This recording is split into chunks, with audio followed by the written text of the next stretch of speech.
for listening to the Chase Merrill podcast. Yeah, well, me and my coach have a podcast, so this mic is like a month old, and I just use it on like all my calls now. Having a good mic is a game changer for It is, really. everybody else. What's your guys' podcast?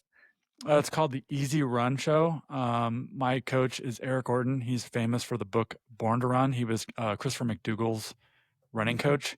I was talking to Adrian about that book when we were talking together. Let me write down the podcast name so I can remember It's to go. super low level right now. We've done like 3 or 4 episodes. Yeah. So we're like figuring out, like the first episode was like on a Zoom. Yeah. And then we downloaded Riverside, which we're on like a trial. Yeah. And I think Riverside's the way to go. Well, I mean, we're on Riverside right now. It works great. Yeah. It's so good. What was your guys' one? It's called the Easy Run Show.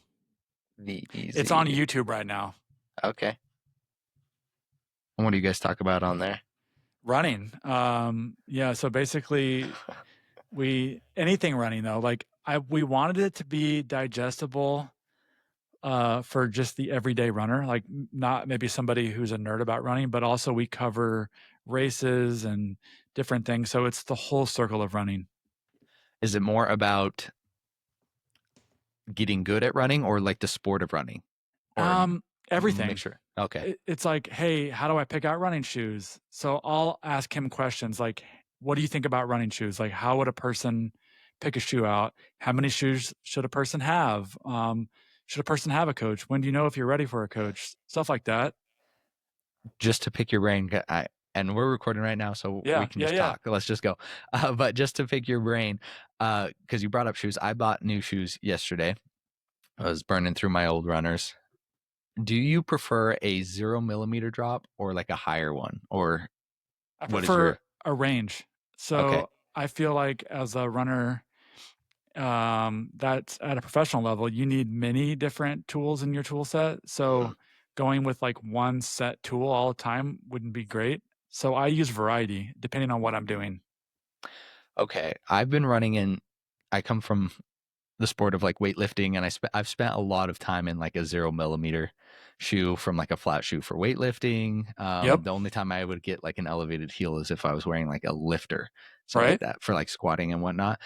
So I've been running in the ultras because they have a 0 mil and they have like a wider toe box, and I have a fat foot. Yep. And they've been great. So I just got the new Torn 8s. Like them, they're good, but they have a 0 mil, and I've been trying to decide like, what is the benefit of going up and should I? Yeah, I think everybody's different and it's all about preference, right? So if your body prefers to be at a 0, then maybe a 0 is for you, or maybe you do like a 6 mil and you're like, whoa, I'm actually running a little bit better. My body feels better. I don't think there's like a one size fits all. I personally don't like a huge drop. I try to stay in like the 6 range on all my shoes. And then maybe in my walking around shoes, I'll be at like an 8, or I'll be in like barefoot. Maybe I'll do like a day of walking around barefoot. Mine's a little different because I have a blade, and my blade is pretty much fixed at a height.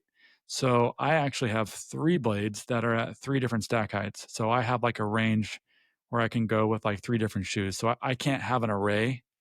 And this is fairly new to me. I used to just have one shoe that I would rock all year long, and I would run in it and I would walk around in it. But I had some issues a couple months ago, and I had to change it up. Just issues in terms of like the height. You wanted something more comfortable on one side. I stressed my foot out. So basically I'm a trail runner, and I run trails for a living and train on trails. And I was like racing all last year on trails and mountains. In October, I switched up my blade to a taller stack height because I ran the New York City Marathon. So I went to a road, and I did my first road shoe ever, which is fairly fat stack height of like 39 mils. Jeez. So I went from a 20 millimeter blade to a 40 overnight and ran the actual race, loved the feeling of the shoe, and was like, you know what? I'm going to do a training block in this shoe. But what I didn't realize is like training in the shoe and walking around the shoe just really stressed my foot out. It never got a chance to recover because nowadays with the super foam, the carbon, all these things, they're Mm. good for like being fast, but they're not great for allowing you to recover if you're wearing it all the time. So I stressed my foot out at the end of December, and now I have 3 blades that are all the same kind of brand, same actual model, just different stack heights. So now I can microdose shoes. And I'm just now coming back from that injury. It was kind of brutal. I mean, there was no broken bones, or it could have been a lot worse, but I had to take a break, which wasn't fun. Yeah, absolutely. My only experience with that kind of aspect, my sisters and my wife and I, one time we did 24 hours max distance around a track. So we were just on the track and it was just like moving around the track. And I had been sedentary, like I'd stopped competing. I'd been doing fitness my whole life. And I just like taken like this long break where I just like did nothing. And it was awesome. Yeah. And I loved it. But then I went straight into this and my feet were like, I don't want to compare it to that aspect, but am comparing it to like just the amount of time I've been on my feet, and it hurts so bad for like 2 days after. So I can imagine that compounded up over the amount of time that you've been doing it, Yeah. and just Yeah. the pain I was experiencing, just like in my metatarsals, like but like right below my toes, just it felt like I was getting stabbed through that feet. And obviously, nothing's broken, nothing's torn. It's just Yeah. stressed. Yeah, the feet are important. I mean, a lot of people don't focus on the feet, but there's so many different muscles and tendons and bones. And I think we got to be more intentional about our feet and like how we take care of them, especially as runners. I mean, that's what kind of carries us. Absolutely. And I'm newer into the running world. I can't classify myself as a runner yet, though I did run this morning and I have You're a been. runner, bro. If you run, you're a runner. I I'm a mean, runner. Okay. yeah, you're a runner. That makes me feel good. Yeah. I'm a runner. Okay. But with that said, um, I totally forgot where I was going with that. But with the shoe thing, I have been trying so hard to get like a good pair of shoe. For me, I feel like I've always been very sensitive with my feet because I have such a fat foot. And so I am so hesitant to switch up from a shoe that I know kind of feels good. Even if I go from Totally. like the Torn 7 to now the Torn 8, like that's what I was running in before. And I'm like, today I ran. It was my first time breaking in the shoe. And I was like, it just doesn't feel as good. It doesn't feel as good. My feet hurt. Everything hurts. And so I feel like I might be overly sensitive to my feet and to switching things up. But if my feet don't feel good, I can't focus on anything else when I'm doing running Totally. or anything in that aspect. I think that's a good thing that you're dialed into your feet and listen to your feet and listen to your body and you're very cautious. I think sometimes people don't listen to those things and they just change it up. And the next thing you know, they're out for months because they didn't listen to their body. So I think you need to like stay on that like focus of your feet. It's very important. Yes, sir. Yes, sir. I've always been I used to get like the toe spacers, spread out my feet. Like you said, I'd go barefoot a lot and to go into shoes, just switch it up, just trying to make sure my feet are happy. The toe spacers, that's next level. It's a game changer too. It feels like like once you get those in Yeah. and once you start to take care of your feet and like be able to like move them and spread them and have more control over your foot, it's very difficult to go back to like a narrow shoe Yeah. that Yeah. compresses it. I don't know much about the spacers. So do you put those in your toes and then go about your day, or do you walk around them in barefoot, or how's it work? Yeah, usually it's barefoot. Like it spreads them out to such a degree that you couldn't get it into a shoe, like Oh even wow. like a wide one. So it's more like just if you're doing any kind of stretching or any kind of yoga or just walking around throughout your day, you put those on, they kind of stretch out and spread out your feet. So it kind of gets them back to their natural barefoot state. Did you find it helpful? I did actually, with the amount of time that I was doing training. Yeah. I was doing 2-3 hour sessions a day. So I was on my feet a lot. I was moving a lot of weight and I was in, a flat shoe because Were you powerlifting? I was doing CrossFit. So competitive CrossFit at that time. Gotcha. So I'd be cycling through shoes, you'd have your Metcon shoe, you'd have a lifter shoe, you'd have a runner shoe. So I was in a variety of shoes, but they're always just so compressed and so tight. Yeah. And so just end of the day, I'd put those on and it actually did make my feet feel significantly better. Wow. That's crazy, man. Toe spacers. Who knew? Who knew? Uh, so with running, how long have you been running? That's a good question. I mean, I've been running since I was a kid. I've been Mm-hmm. playing sports my whole life, and in sports you have to run, whether it's for conditioning or you get in trouble or whatever. Like in Mm-hmm. football, if you fumble the ball, they make you do laps. So I've been doing running my whole life. I wouldn't have probably called myself a runner until my 30s. Um, Even though running was a big part of my life in sports, I tried to make a Paralympic team in my early 20s in track and field. But even then, I wouldn't have called myself a runner. It wasn't until like 33 where I was like, you know what? I'm a runner, but I've been a runner my whole life. Okay. What was it in the 30s that made you switch that mindset to being a runner? Because if you're going for, track and field, Right. you're a runner. Yeah, I think, how like you just earlier said, like, oh, I'm not quite a runner yet. Like I had that mentality. Like I thought you had to reach some pinnacle or do something in life to be considered a runner. And in my 30s, I went like soul searching, I guess, and did a lot of deep transformative work with shamans and went to India and did a lot of like basically working through the ego and all that stuff. And just one day found it really cool that I had a body and I have a blade and I live in this immaculate place in California. Why not go for a run? And the next thing you know, my whole world changed. And I was at like an event called Born to Run, ran my first trail race, was running around national parks. Next thing you know, I'm a pro athlete in it. That'll make you a runner. Right? being a being a pro athlete in it, you can't not be a runner. I want to go back to the going to India and seeing shamans. What prompted that, and how was that? Because that seems pretty amazing. Yeah. So, I mean, I was about 30 years old, and 29, 30, and I just wasn't really fulfilled in life where I was at, like physically and mentally. And I needed a change, and I didn't know really how to do it. I just know I needed to do something different, and ended up in Philadelphia for like a year. I was a nanny to these two girls and took care of them in a very important time period of their life. And it was important. It was important for me as well. And then I went to California, and coming from the Midwest to California is a completely different deal, especially in Northern California where I'm at. And I met really interesting people. And one of the guys I met, his name's Fred Mittauer. He does deep somatic transformational work. He's been doing it for like 50 years. I found myself in his massage studio in Northern California in the Redwoods, just working through life's traumas of being a human. And maybe I had a little bit of extra trauma because I was born disabled and didn't really even think about those things, but I carried them. So I did that work with him.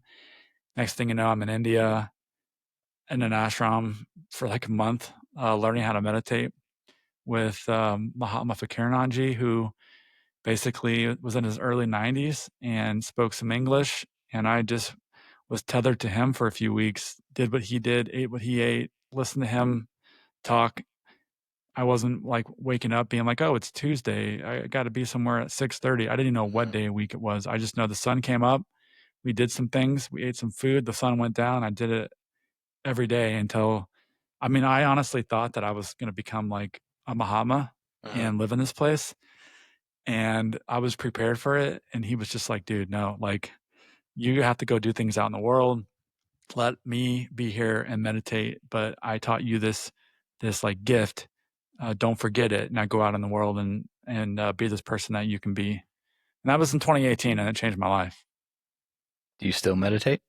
I do meditate. I go through waves of, sometimes I'll be more intentional about it. I mean, I definitely think about meditation at least once or twice a day. I may tap into it for a minute or two and try not to be so hard where I have to like sit down and do 30 minutes and then fail and do that several times and fail over and over again. And then all of a sudden you have like a weird relationship with it. And there might be like, you don't want it to like feel like a grind or like something you have to do. So it's always floating around my orbit. It's always in my field. And maybe I'll tap into it for a minute, maybe 20 minutes. I mean, maybe an hour. I mean, there's real no schedule with it, but I think about it daily. When you do meditate, do you try to find like a quiet room, seated on the floor, like, or is it just like get it in when you can? I can meditate anywhere. So that's the thing is like, I think if you start to look for like this corner, this quiet, like you'll never really find the thing you're looking for, or it becomes too much of a chore or task. When you can just tap into it anywhere, anytime, whether you're on a busy airplane, airport, quiet house, it doesn't really matter. I just find those opportune moments that I'm like, oh, maybe I should do it right now. When you are meditating, are you running like a mantra through your mind? Are you just trying to clear your mind, make it blank, just let thoughts come and go as they please? What? Yeah, like you just kind of try to let go of thoughts, everything really. Not really. I don't have like a mantra. Maybe focus on the breath and just kind of be still, And I mean, you're trying to basically like unplug your nervous system from all the external things that are going on, which can be challenging. So for me, I just try not to think about anything. It's just like blank, it's just still like at the center point. Would you say that was the key thing that you took from India that changed your life since then, or was it just being there and being with the what was he called again? Mahatma. So he's a Mahatma. So Mahatma's like a monk, right? Okay, Muhammad. And his name is Fakirnanji. So he goes by Mahatma Fakirnanji, but there was hundreds, maybe thousands of Mahatmas there. Yeah. Okay. But yeah, I mean, hanging with him, I mean, this is something that you can't sign up for on the internet. Of course. It wasn't like I found this guy on Instagram and was like, oh, it just kind of was one of those things like right place, right time. And this was part of my like journey or my adventure. And so I found myself very grateful for the experience. I reflect on it all the time. So being around him and just getting wisdom from him and his life experiences was huge. But also being in India, as a person from the Midwest, like that was the first time I'd ever left the country. I was 30. How old was I? Like 33, 34. Just got my passport for the first time. Literally went to India. That is like jumping off the cliff. And I didn't know anyone there. I never met anyone from there. So I was relying on just kind of strangers, surrender. I mean, it was big time surrender. It was overwhelming to my nervous system. It was overwhelming. Smell like every system in my body was on overload, but I had to keep reminding myself like, oh, I chose this, surrender into this and just see where it takes you. And so the whole experience in general was huge, but I think there was many takeaways, but the meditation piece was definitely something that's with me all the time. I mean, it's with me when I'm running through the mountains, when I'm traveling, when I'm, doing a podcast. I mean, I can tap into that stuff anytime I want, which is pretty cool. Yeah, that's amazing.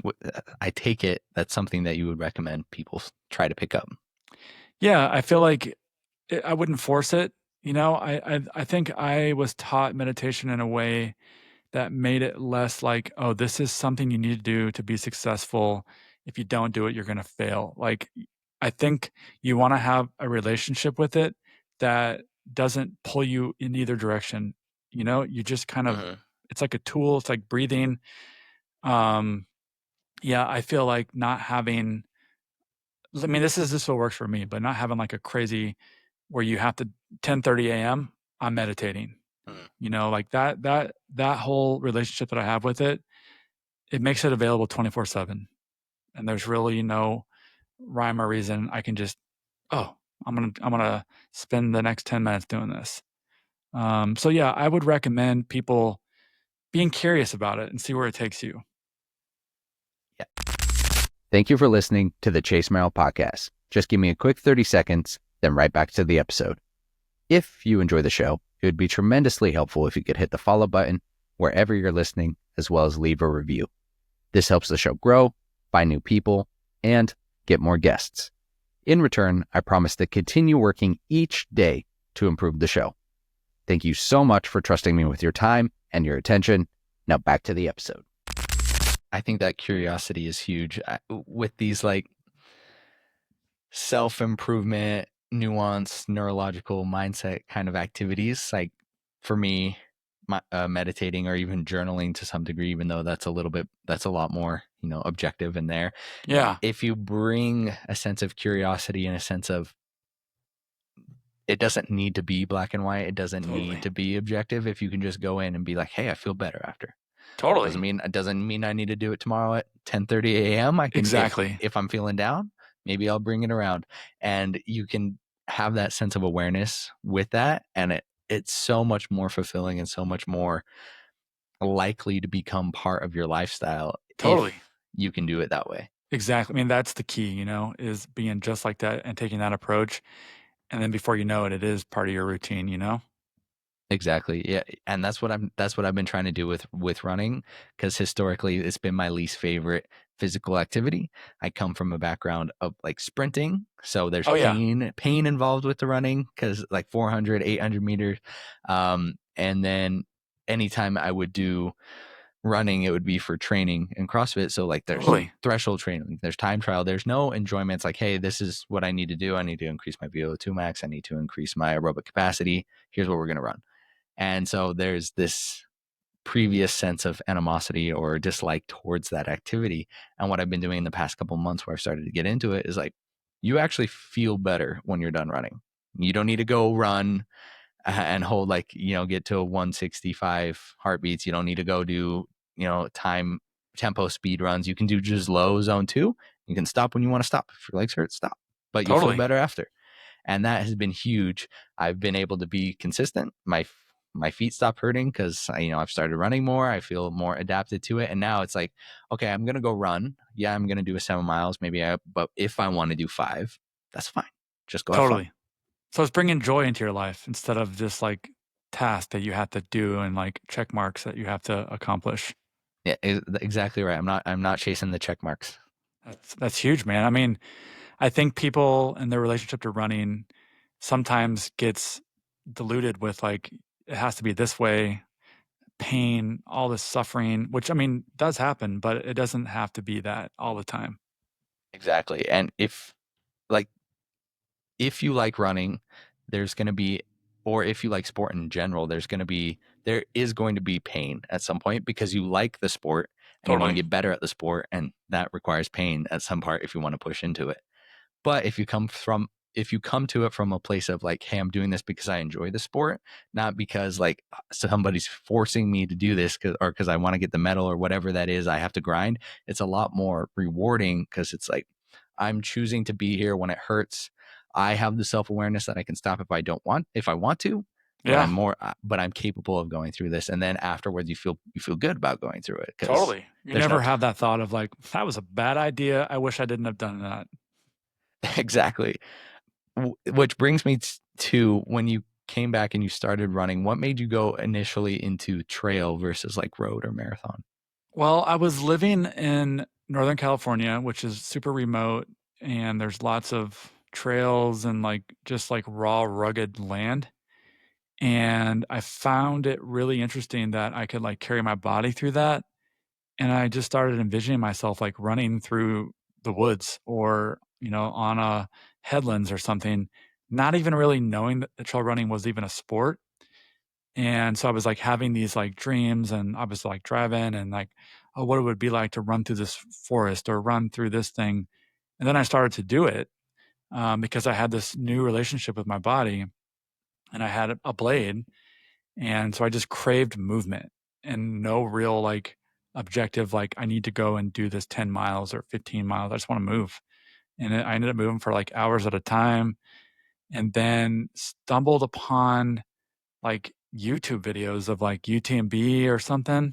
I was like, whoa, like people run like there's like races. And then I started looking for people with blades, and obviously I didn't find any at that time. And then right place, right time. I was at Born to Run 2019. And my goal though was to go there to this event. And I had coffee because I had just started this nonprofit. And my goal was to dish out this coffee early in the morning before the race so these people could have coffee and ask me questions. Oh, like, what's your story? And I'd be like, oh, I had this nonprofit. And while I was there, I ended up signing up for the 10 miles, and I never run further than 3 miles, never on a trail. And they were just so nonchalant of like, "Oh, yeah, like, give it a go. If you can't do it, we'll pick you up on the trail, like, no big deal." Because my background from sport was you're not gonna sign up for something if you didn't train for it, if you didn't Mhm. know you could complete it. You were just like a disgrace if you did that. Mhm. And these people were just like, chill. So right place, right time. I I ran it and finished, and it changed my life. So that's kind of how trail running happened. It wasn't like I like set out to be a trail runner. It just crossed my path, and I was open to where it would take me. Going from 3 miles to 10, um, was there any challenges that you didn't expect or that popped up in that, or was it just fine? I mean, it was pretty fun. I mean, looking back, I was really big into intermittent fasting then and didn't know anything about nutrition. And I was probably on like a 40-hour fast and did it, which is insane Yeah. to think about now. But like I was just one of the things I was doing back then. And I remember going past a couple of aid stations and people were like, "Oh, do you need any water? Do you need anything to drink?" And I'm like, "No, like I won't be eating until like 4 o'clock this afternoon." So like I might not do that again. But yeah, nothing came up. I mean, if anything, when I crossed the finish line, I thought about all the national parks that I had driven through and I didn't explore because I didn't think I could do it, or people weren't telling me like, "Oh yeah, go do this thing." So the world just basically shifted in a way in that moment of like, "Whoa, I now have access to go to all these places and to view things that I never thought imaginable." That's that's fantastic. That's a good way to straight look at it. Like, you dove into it, you were fine, you got out on the trails, and now you can go straight to all the national parks that you went through. And And I did. right, The did following you? month, I went to Yosemite, and this is like the funny stuff that I can laugh about. I went to Yosemite, and my goal was to run to the top of El Capitan because that was the same month that Alex Honnold's Free Solo came Mm, out. And I jeez. was like, this is so sick. Yeah. I want to go run to this thing. And so I go there. I like slept in till like 10, got up, started to go up at like 11. This is like late June, Hmm. early July. So by the time I got going, it was like 100 degrees Yeah. outside, tons of people. I had no calories, I had no water, and I'm going up to this thing. And I got halfway to the top, and it was like the point where they put like a ranger there because if you continue on past this is where it gets pretty sketchy. Hmm. And this guy, I think he just checks people to see if they're prepared. And he was like, "Hey, man, like, what are you doing?" And I'm like, "Oh, yeah, I'm running the top." And it's probably like 2 or 3 in the afternoon. He's like, "You got any water, man?" And I'm like, "No." And he's like, "You got anything to eat?" And I'm like, "No." And he's like, "Look, I think you have like a really cool idea." He didn't turn me like down, like, "Oh, you shouldn't do this." He was like, "Maybe you come back a different day when you're a little bit more prepared because you're going to need this, this, and this." And then he asked me, "Hey, do you have like a parks pass?" And I'm like, "No, I paid to get in." He's like, "Well, you're going to get a lifetime pass. I'm going to make sure that when you get down, we're going to give you a pass and you're going to have a lifetime pass to all the national parks because they give that to people with disabilities." So this guy turned the situation that could have been like crazy for me Hmm. and until like I still felt stoked and I was totally underprepared. And he didn't make me feel like an idiot. Yeah. Um, Looking back, I'm like, wow, what an idiot. I was also in my underwear for some reason. I was wearing these, like the Nike Combat, like Yep. spandex. Uh-huh. That's what I was wearing. Like the whole situation was completely insane. But that's how stoked I was. I was like a kid in a candy store. Imagine letting a kid loose in a candy store and being like, Yeah. all right, just do whatever you want. I mean, they're going to get sick and throw up. That was me, you know? You don't know what you don't know You don't know at what the you don't start. know. Yeah, so you're just going, fueling water. It's all second. You don't need it I had fun because you. though.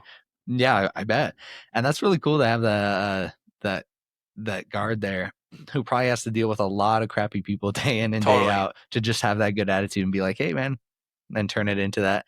And then speaking of Free Solo, that is one of the few movies I've watched it a couple times. That's one of the few movies where like cold sweats, like tingles, Right? like immediately every time I watch it. It's a good movie, and it's just fantastic to show what the human body and like what your mind, what you can do. And it's in an epic place. Like it's all the ingredients for getting people inspired. Yeah, like when I watch that, like my hands and my toes just start to like tingle and get prickly just watching him do it. It's insane. That's amazing. It's I can't even Have you been fathom to that. Yosemite? I've never had the opportunity to go. Wait till you go. I mean, I would put it on the top of your list. Yeah. Wait till you go and look at that wall. You think it's insane on a movie? When you're standing there looking at it, you're like, what? Yeah, it doesn't make sense. That guy is a different breed of human. I'm pretty He did sure it in like 3 or 4 hours. He did it in like like a morning. Yeah, he just goes and we just woke up and just went up Today's the day. Today's the day. I'm pretty sure his brain doesn't register fear the way that's what they say. Does. Yeah. He just, I mean, basically his brain sets him up to get out of his own way. Because, the fear thing is there and we just fall over the fear and we're like, oh, we can't do it. And him not having it, he just gets to go up there without getting in his own way. Which is only good because he also has the capacity to perform. The lack of fear with the lack of capacity would be a deadly combination. Yeah. Fortunate enough, he has the lack of fear, but he has tremendous capacity. Tremendous. So he's able to do that. Yeah, he's one of my favorite athletes. I have many favorite athletes, but yeah, he's inspired me along my journey. I need to keep following him and see what else he's been doing because I think just the free solos. He got into ultra running too. Did he? Yeah, he did. He did something in like Nevada or Arizona or Utah, one of those 50Ks for like training. I would imagine that after there's only a certain amount of things that you can climb before it's like, okay, I've climbed all of the things. Yeah. And so you have to develop a new outlet for that. I actually ran into Alex Honnold last summer in Yosemite. It was quite hilarious, actually. He was on a bike and I was running and we like crossed paths and said hello. And I was like, man, that guy looks just like Alex Honnold. And, I was like, no way, he's got kids. I mean, what the heck is he going to be doing in Yosemite? And literally, I get back to the campsite and I grab my phone and get on Instagram, and Alex Honnold has a post that's like, back in the valley. And I'm like, oh my gosh, I was such an idiot. I was just like, hey, man. Sometimes though you don't register it in the time. Like when you see these people, you're like, I just look like him. There's no way they're here. Totally. So, I mean, that's exactly what I thought. Yeah, it happens. I've done it. That's who have you ran into? I've ran into some CrossFit athletes like at airports and stuff going to things that I'm like, after the fact, I'm like, oh, with CrossFit athletes, so it's a little bit easier to tell, especially yoked. Yeah. You have a different physiology that you normally run to. And typically we're shorter. We're 5'8" to 5'10" to be a good male CrossFitter in that aspect. I didn't know that. I didn't know that about CrossFitters, that they were short. Typically, a lot of the movements kind of favor towards a shorter. Interesting. Yeah, because you have like the Olympic weightlifting. There are some things that obviously favor a taller body, like running or rowing. Would LeBron James be good at CrossFit? Probably, he would face some challenges. I think Brent Vikowski, he placed like second one year. I think that's his best placement, and I think he's 6'1", maybe 6'2". So it's not that you can't be good at it. It's just movements favor shorter. I gotcha. Athletes within I a learn degree. Something every day. I had no idea. What is the longest you've ran now on a trail run? Like maybe 40 miles. Okay. How was that one? It was all right. I mean, I love trail running. I don't like the 12 plus hour efforts. I would prefer to keep it maybe 21 to 50K. It's like my specialty. For one, it's easier on my body in a way that lets me recover a little bit quicker, so I can do more of those efforts throughout the year, rather than like go for 100K and I might not be able to do another one for like a 6-month period.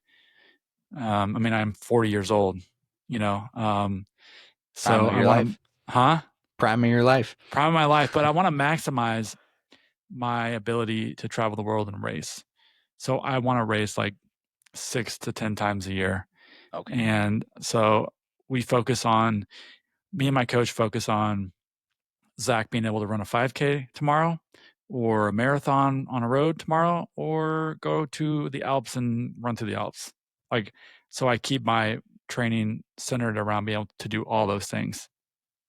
When you are running these longer races, or even in general, what are there any specific challenges that you have to face as an adapted athlete that people wouldn't particularly expect? Or Yeah, it depends. Like, each race is different. So, like, when I race in the Alps, there's a little bit more at stake. There's more risk, so, like, I have to be prepared for anything, and especially in the mountains when the weather can change on a dime. So you have to be, like, ultra prepared for any kind of conditions from rain or snow, like, maybe the volume of my limb changes, maybe a valve breaks, maybe, the tread, I need different tread because it's muddy. So there's different things that I have to prepare for, that a person with, 2 legs wouldn't have to, but, yeah, I mean, it's normal to me, so it's not like I sit there and think about, like, "Oh, like, you don't have to do this." So it just becomes normal to me, and then a lot of times people make light of it. I'm like, "Oh, yeah, I guess that is pretty hardcore." Um, but yeah, I think that's what I like about it is it's not straightforward. There is no, like, can't go into REI and be like, "All right, I have a blade, like, load me up. What yeah, do I need?" I mean, since we're talking about it, I mean, you gotta be pretty privileged, person to be able to run in the mountains with a blade. Um, a lot of these things aren't easy accessible, and you got to network and figure out lots of different connections that you need to have to be able to do it. Lots of support. Anybody that's in the para world or adaptive world that's successful has had a lot of support to get there. And that's some of the things that, me and my friends are trying to change these days is, trying to encourage more access, so you don't have to jump through hoops. Because maybe somebody just wants to go check out a mountain and not race. hmm Maybe they just want to be like a leisure Wednesday group runner. But these days to get a blade and all that stuff is pretty challenging. how is it challenging? Like you're right. I as somebody who doesn't have to get a blade, would have no idea where to Yeah. go or what that process looks like. So you're looking at a guy. Let's just use my experience as an example. I'm top level runner, sponsored runner. People know me, and I still have to go through grants and write emails and network to get blades because the blades are $10,000 or so. They aren't covered by insurance. So unless you're independently wealthy, you can't really write a check for $10,000, and then you got to get the thing hooked up. So you have to go find specialty care. And like for me, I have to go to Chicago. So I live in California, so I fly to Chicago, stay in Chicago for a couple of weeks, and we fine tune this thing. We build this thing, and then I go race. Then some things break, and I got to go back to Chicago, and I got to get some more things fine tuned. And then, oh, what do you know? I'm doing a different kind of race where I need a different kind of blade. So then you got to email somebody for that. So it's a lot of things have to fall into place. It's not just like, hey, I'm gonna go run. I'm gonna go to the shoe store, spend $150. hmm I'm gonna get a couple gels and a tank top and a shirt, and I'm good to go. So there's a lot of things that as an amputee, you got to figure out like who are the people that can help me and where do I go to get these things? And nowadays, a lot of that information is available online. People share, people reach out to me, ask me questions. Our community is pretty sharing and pretty encouraging. Lots of resources exist online, but you still have to you got to have a computer to find that. I mean, I have a kid that I'm coaching from Ecuador who doesn't have a computer. So how is he going to know these things, Um, yeah, so there's just a lot of privilege in it for these people that are very successful. You said it's not covered by insurance, and it's $10,000 upwards of that. Is it because it's like a running specific blade, um, or is it everything all around that? It's It's that just the American expensive? Because healthcare system, man. I was gonna say, yeah, It's that's just insane. not what you would think. Yeah, I don't know anyone that's gotten a blade through insurance.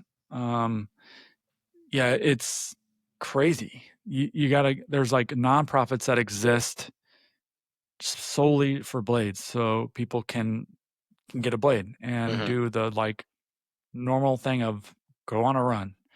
So yeah, there's a lot of things that are kind of blocking it.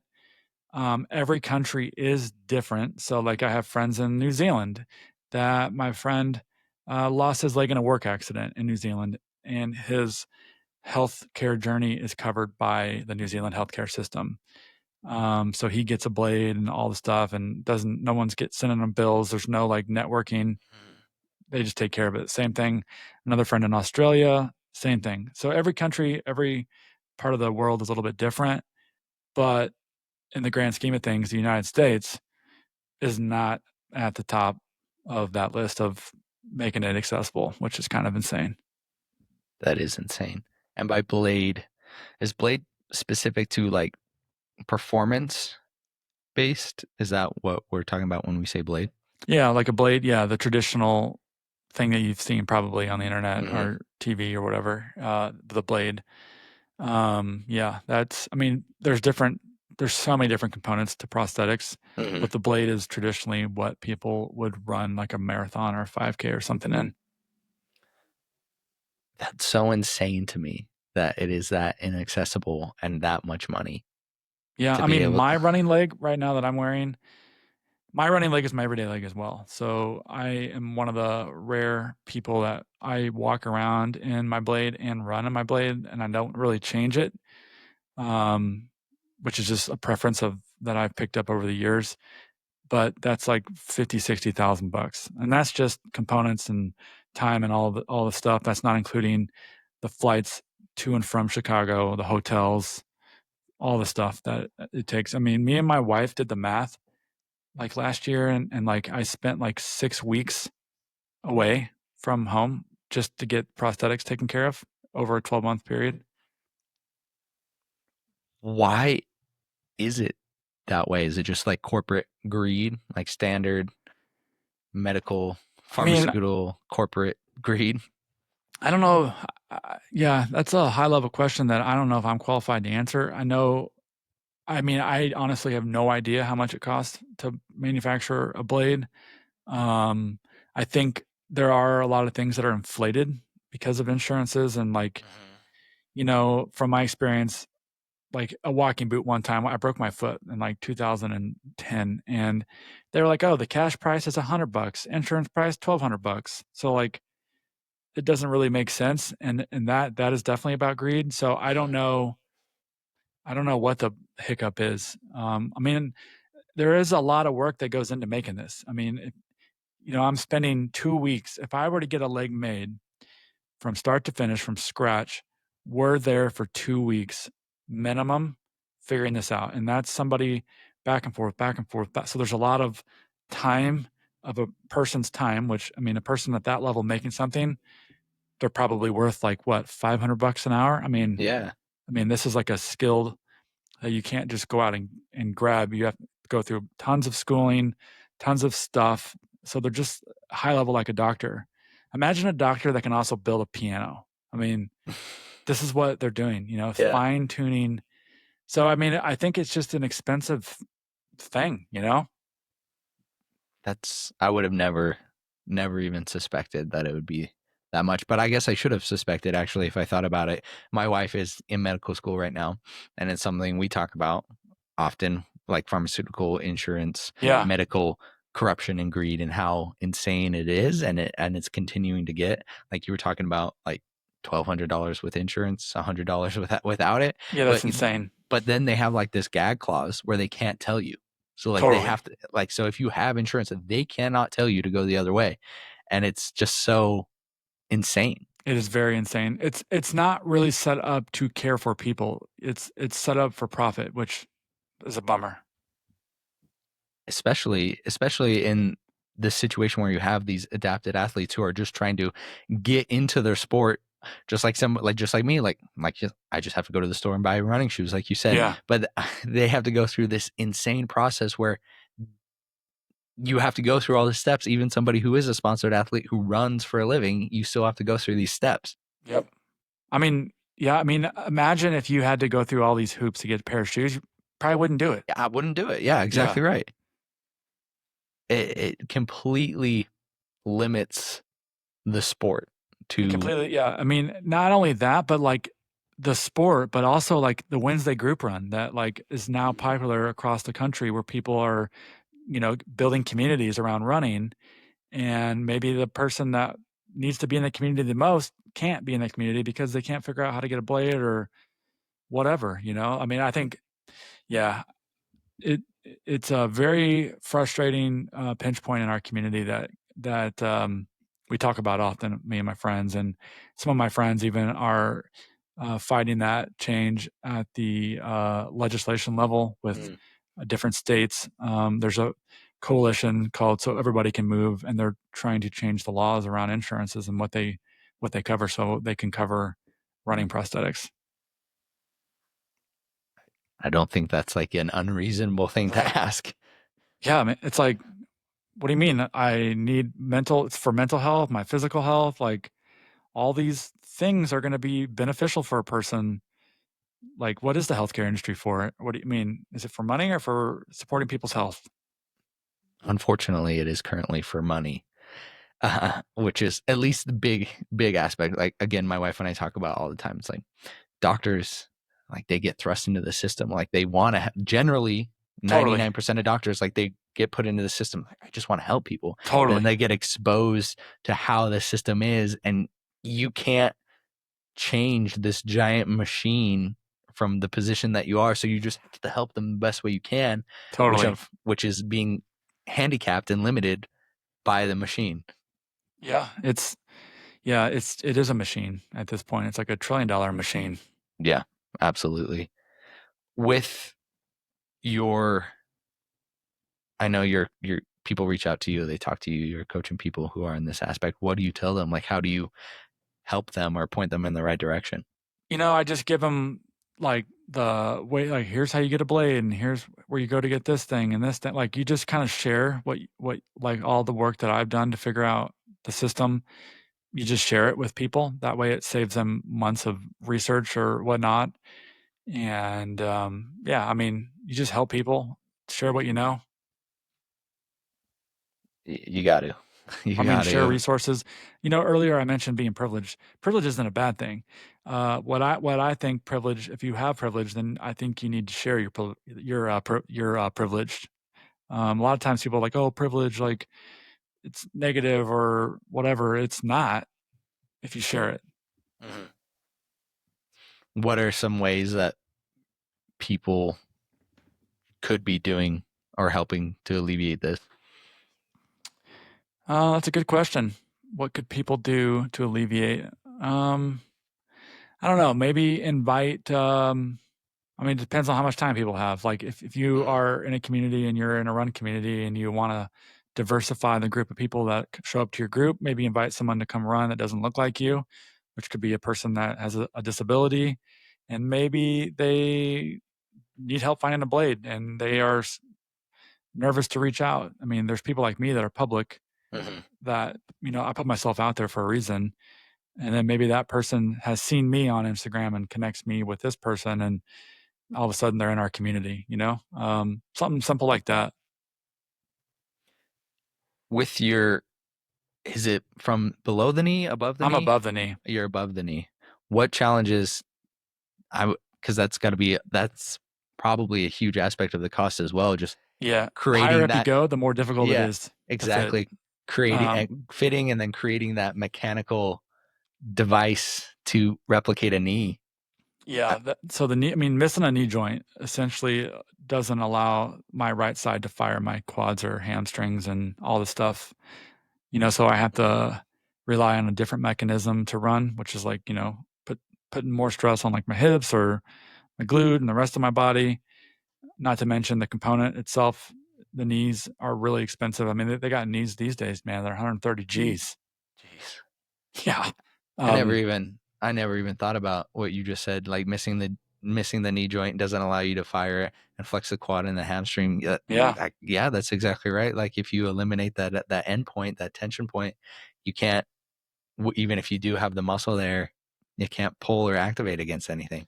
Yeah, so you'd learn to figure it out. I mean, that's where the word adaptive athlete comes from. Like my running, a lot of times when we do the mechanisms of my body, like it comes from my hip or like these little tiny little muscles that you don't even know the names of, but have overcompensated and overdeveloped because of that's how I run. So your body figures it out, finds a way, to make it happen. Adapted athletes. I'm Yeah. fortunate coming from CrossFit. They have a relatively strong adaptive field compared to other sports, which is Yeah, I really follow cool. along. I know Yeah. some adaptive CrossFitters. Yeah, so it's always cool, that community aspect. Like you always say, like, CrossFit's for everybody, infinitely scalable. And from what I've seen, if you have a good coach or if you know what you're doing, it definitely is. You can bring people in, and so it is cool to see these athletes come in, perform the exact same workout, but a little bit different because it's Yeah, infinitely scalable, and it's really cool to watch. super cool. Yeah, I enjoy watching those videos on Instagram Reels. That is in my like algorithm, which is pretty cool. So yeah, I know you like running more often, and so you avoid these longer runs. I know Adrian said he met you in New Zealand. He was doing 100-mile run. You have no desire to go down that road. Nah. I mean, I used to until I crewed, I crewed somebody and just saw the toll, and I'm just not willing to do it. I don't want to prove anything. 100 miling is a different sport. 100 miling to a 50K is a different sport. Even marathoning and all that. I mean, it's just completely different. And I respect all those athletes.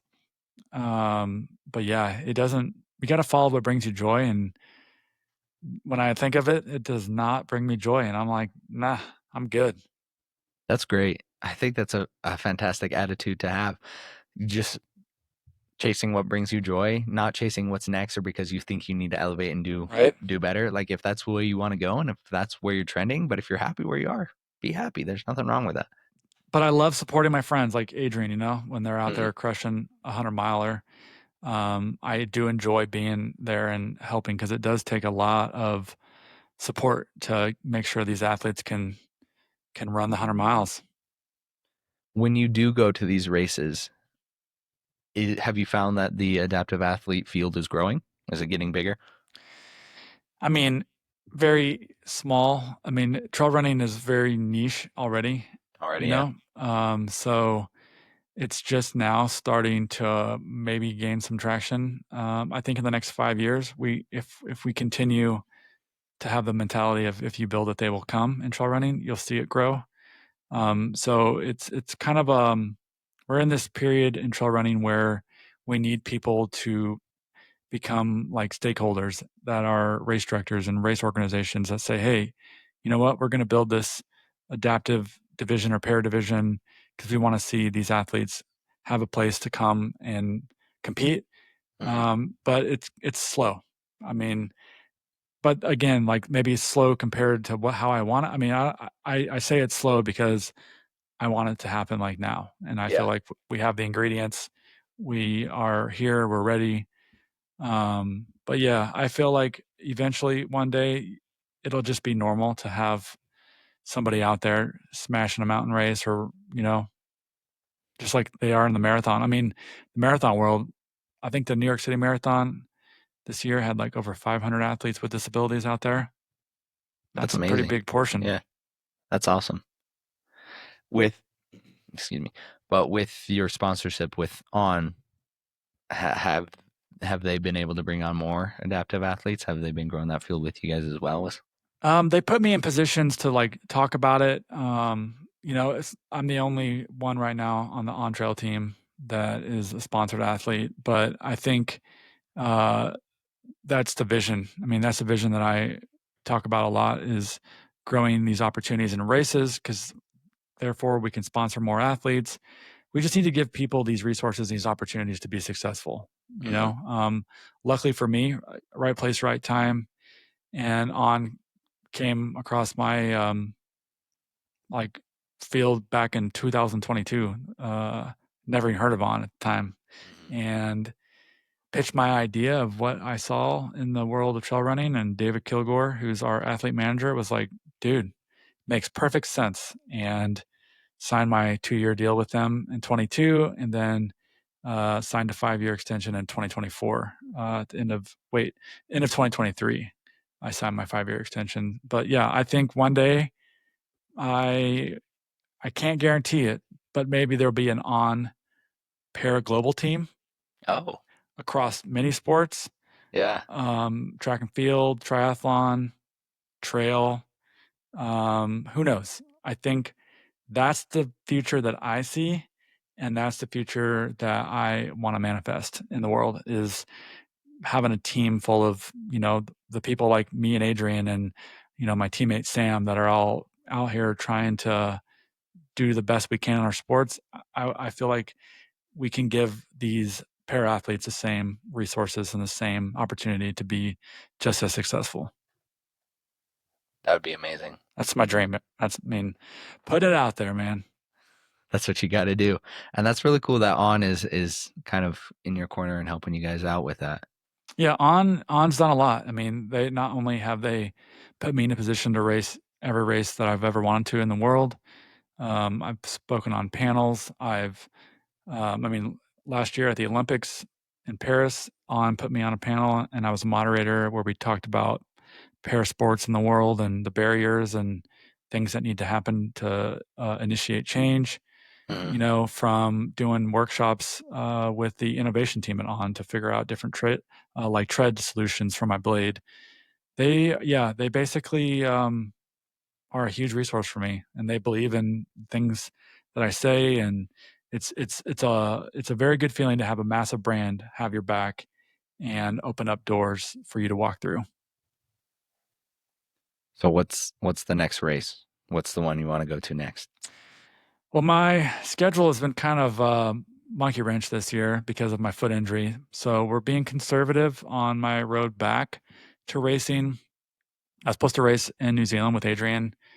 I was going to do the 21K there and set the course record for the 21K.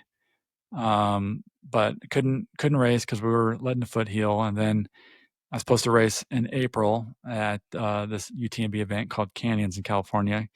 Can't do that one. But the foot is recovering. I am doing runs. After this call, I'm going on an hour-long interval workout, which would be cool. So we're slowly creeping back in. But I think my first actual race this year will be in California at an event called Broken Arrow. I'm doing a sky race, which is basically you run from the ski village all the way to the top of the mountain. They call it a VK in Europe. It's like a vertical kilometer. It could be anywhere between 2, 3, 4 miles, depending on how steep it is, because you're just trying to get 1,000 meters. So I'm doing that on a Friday, then taking a rest day on Saturday, and then doing a 23K on the same course, which is the Golden Trail Series. That'll be my first. So it'll be California, which, I'm a California guy. Yeah. So kind of cool that I get to show up there and do that. And then I'm off to Europe like a day later to get ready for my European races, which is another level of crazy mountains. Yeah. But I will say one thing before I drop this topic of racing. I might go get the FKT on Mount Tam, which is this big iconic FKT here in California. I think Remy Bonnet has the FKT right now. He's what is FKT? Fastest known time. Oh, okay. And then Anna Gibson has the female fastest known time. So fastest known times are pretty big in the trail running world. People go to like the Grand Canyon and do the fastest known time of rim to rim to rim, or this trail or that trail. And Mount Tam is just one of those ones that's like iconic because it's in San Francisco. It's super accessible. You can see it from the city. So people, give it their best shot. And I want to go there maybe end of May, beginning of June, and just try to rip up to the top of the mountain as fast as I can. That'd be sweet. And then you just record this, and how do you find out the fastest? Yeah, so you got to apply. You got to reach out to. There's a website called Fastest Known Time. You got to reach out to them. There's a whole bunch of things you got to make sure to validate what you're doing. Yeah, so it's kind of it's not like you just wake up and go do it. You gotta notify some people. I've never done an FKT anywhere. The website just opened up to para athletes. Oh, cool. So as soon as I got that notice, boom, I was like texting my coach. I'm like, dude, Mount Tam, FKT. He's like, let's do it. And it'll be a tough effort, but it won't be like a soul crushing thing. It'll maybe take me 90 minutes to 2 hours, maybe. I don't know. How far is that up to the top? I think it's like 4 miles with like 3,500, 4,000 feet of gain, maybe. Jeez. Yeah, I mean, it's straight up. Yeah. But the cool thing about it is like somebody can be in a parking lot at the top at the trailhead and I can ride back down in a car. So I can just full on send it to where I'm like foaming at the mouth and then get to the top and then ride back down, which is cool. Yeah, that's great. You need somebody to go up before you if that wasn't the case with like food and snacks and yeah, maybe Adrian will be there. I dropped it to him. Maybe he'll be because it'll be just he could just be cruising as I'm like suffering, and he can just record it and we can have like some content from it. That'd be sweet. He's a different breed when it comes to How'd you meet this guy? Adrian? Yeah. I just Instagram. It's a beautiful place where I can find people who do cool stuff. And I was interested in the Leadville 100 at the time. So I was like finding winners and whatnot. And Adrian's a machine. Adrian's a hammer. Yeah. Yeah. He's got like the second or third fastest time at Leadville. Yeah. Two-time champ. Yeah. Running that in under 16 hours is insane. Yeah. He's good. It's fun crewing him. And I'm excited for him to race Western States, which is an iconic one. Yeah, he was talking about that. I'm excited. Super fast. That's in June, right? So it's in June. I'm sure he's going for sub 15 hours. Yeah, he was mentioning that you can kind of follow along. So I found the Western States Instagram. I'm gonna. It's probably the biggest race in the United States for 100 miles. I mean, it depends on who you ask, but it's super iconic, super hard to get into. It's one of those races where like Adrian, planned his whole year around it. It's one of those things you don't just like, I want to go run this race and sign up for it. You have to qualify. I mean, you have to either get into the lottery or you got to go win a golden trail or a golden ticket race, which is what we did down in New Zealand. So it's tough and it's going to be so cool to follow along. I'll be there in person, crewing Adrian, seeing it firsthand, but I'm excited for him. I think it suits him well for his skill set, of mountains, but fast. So, I mean, it's fat. I mean, the winner will definitely be in the 14s, maybe sub 14. Who knows? It's quick. That's insane to me. Like 18,000 feet of gain. Yeah. What's really unique about this race too is it starts in Tahoe. So you start at altitude up in the high mountains and it could be 30 degrees Fahrenheit. So cold. And then by high noon, you're in the canyons. It could be 100. Yeah. So the different like things that your body goes through and the different terrain, and it just has a lot of variables. So you have to like really kind of adapt and have a lot of knowledge and have different solutions to things that pop up, which makes it really interesting. And then it's a very spectator friendly race. So there's like aid stations along the way that are super iconic. Like Forest Hill is like mile 62. There'll be 2,000 or 3,000 people there. Tons of people watching. Yeah. The town itself might have like 500 people. So like the town quadruples, triples in size, and they run through. It's like a mile long aid station. So there's like people all along the sides yelling and screaming, and it's fun. That one's not an out and back. Is that just a big point loop? to point? Oh, so you basically run from Olympic Valley all the way to Auburn. It's a net down. Yeah. But there's 18,000 feet of climbing over 100 miles. That'll be awesome to see how he does. And it's going to be sick. I didn't even know that was a whole nother thing, like about the Leadville 100 and these 100-mile races, about how difficult, like the lottery system, and about how you can prepare and then not be invited. Totally. I mean, there's people that I mean, I don't know the stats, but there's people that have been on like the lottery system for like a decade at Western States. I mean, so imagine being like in your 40s, ready Yeah. to rock and roll, and you're in it every year, Yeah. and you don't get in until you're 50. I mean, that's highly likely, or it's highly likely that you never get in, unless you're like Adrian or somebody who's like insane fast, and you can go to one of these like golden ticket races and snag a ticket. But even that is super hard. I mean, the people that Adrian had to beat in New Zealand, I mean, are world class athletes. It's not a gimme. No, and finishing a 100-mile race is not a gimme. So Totally. it's so getting up in there and doing that in 16, 15, 14 hours is insane. It is insane. With your foot, is there anything specific that you're doing to help with recovery? Yeah, we're just, I'm seeing a PT. I'm doing a lot of scraping, a lot of different recovery stuff. Definitely watching my heart rate to make sure I'm not like pushing too hard too early.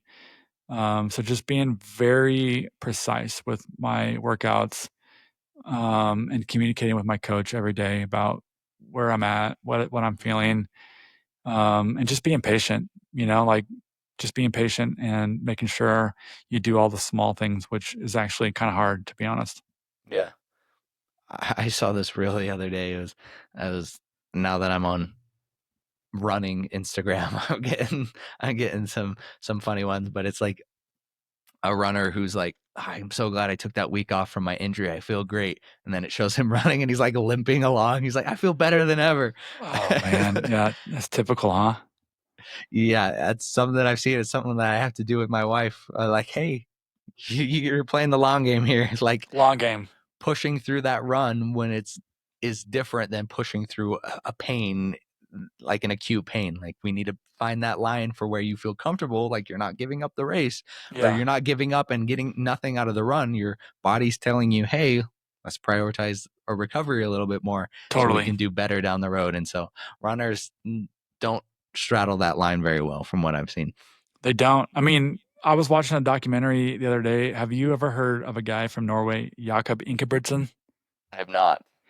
He's one of the best runners in the world, Olympic Okay. champ, 1,500, 3,000 meter, 5K, badass dude. 24 years old. Check him out. He's got a Prime documentary called Born to Run. Ingebrigtsen's three brothers. Jakob's the youngest. Anyways, I'm watching episode 1 the other day, and I'm like really interested in this guy. And his brother goes, "We're not looking to run pain free. We're looking to run fast." And I'm like, Jesus. I'm like, yeah, Once you get into it's true though. Once you like running can be a healthy activity, but just like anything else, once you go into sport and once you go to the highest degree of sport, is no yeah, longer a healthy activity. Like yeah.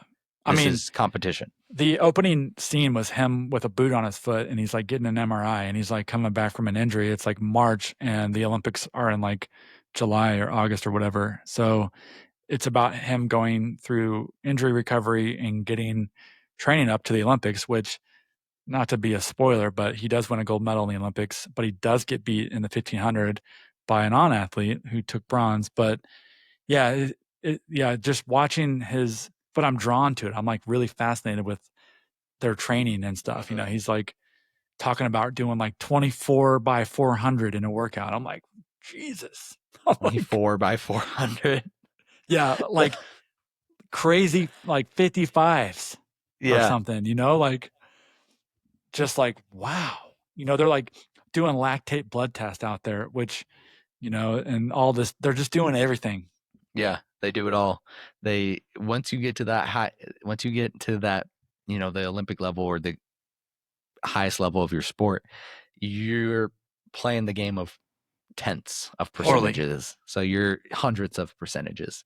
So you're doing everything you can, dialing in everything. And that again, that's when it's not, you got to remember, it's like people are looking at it, that's not healthy anymore. We are now in the area of sport, which is totally fine. I love sport, but you can't compare the two. Totally. It's yeah. I'm drawn in by that stuff, man. I like to get in the mindset, and I would love to have a sit down with that guy and just talk about his life. There was I don't want to say which country. His name is Miko Salo. He was a OG CrossFitter.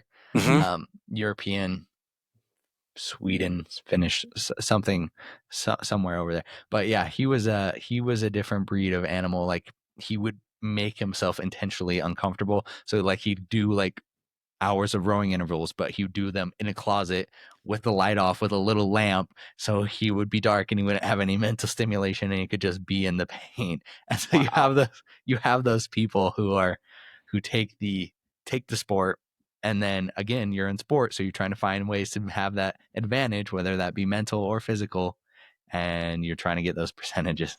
He must have read the David Goggins book and took it to heart. I think it was before David Goggins. Oh, so man. yeah, different type of person out there.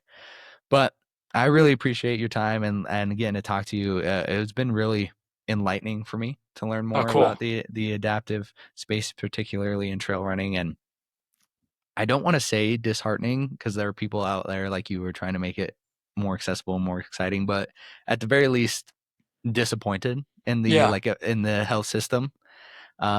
But I come out of this conversation with enlightenment, but also kind of more hope and more understanding as well. There's people out there working for change, you know? I feel like we can look at it however we want, but I look at things like, wow, what an opportunity to make it better. Yeah. You know, rather than be like, oh, damn, this sucks. Yeah. That's a great way to look at it. Yeah. I'm going to carry that thought. I'm going to carry that way out of it. Well, I have a tradition on this podcast where I ask the guest who would be somebody that they would be most interested in speaking to or listening to on a podcast like this. And if they are alive and well and I can get them on, I'll of course let them know you are the reason they're here. Adrian was the one. You were after, I believe, Tom Brady for Adrian. Did you reach out to Tom? I came after Tom Brady? Come on, Adrian. I know, right? I have not yet reached out to Tom. Let's play the long game here. As this grows, I'll reach out to him. Well, since Adrian said Tom Brady, I'm going to say Patrick Mahomes. Patrick Mahomes. But let's see here. Who? You know who hasn't been on a podcast recently that needs to be on a podcast? You should reach out to our athlete manager, David Kilgore. Look him up. Kilgore? Yeah. Yeah. Okay. I will absolutely reach out to him. Tell him that Zach and Adrian have both been on the podcast, and it's his turn. Wow, absolutely name drop. I'm excited. Well, Zach, I appreciate you taking the time. Tell the people where they can follow you, what they should do to get in touch or Trailblader on Instagram. Just type in Trailblader on Instagram, YouTube, and I even make TikToks these days. Yeah, I'm not on TikTok, but I appreciate those who are. Yeah, man, it's another place. It's a wild place. Different world. And the Easy Run Show podcast. And the Easy Run Show. Yeah, it's a new thing we're doing, which is on my running coach's YouTube channel, and he goes by the Born to Run Coach. And then check out our website for Born to Adapt. It's a nonprofit that we run, borntoadapt.org. Awesome. Well, sir, you have a great run, okay?